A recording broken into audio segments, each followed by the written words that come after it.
ഈ പൗഡറിനെ അമൃത് എന്ന് തന്നെ വിശേഷിപ്പിക്കണം. തലമുടി വളരാനും ചർമ്മം തിളങ്ങാനും സൗന്ദര്യം കൂട്ടാനുമുള്ള ചെപ്പടി വിദ്യ.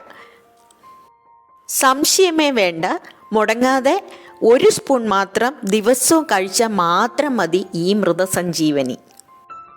Sunflower seed, pumpkin seed, watermelon seed, flax seed, chia seed, എള്ള്, നിലക്കടല, ബദാം 100 ഗ്രാം വീതം. ചെറുതായി ഒന്ന് ചൂടാക്കി പൊടിച്ച് എയർ ടൈറ്റ് കണ്ടെയ്നറിൽ ഫ്രിഡ്ജിൽ സൂക്ഷിക്കണം. ജ്യൂസോ സ്മൂത്തീസോ പാലോ ഒന്നുമില്ലേ തിളപ്പിച്ചാറിയ വെള്ളത്തിൽ കലക്കി കഴിച്ചാലും മതി.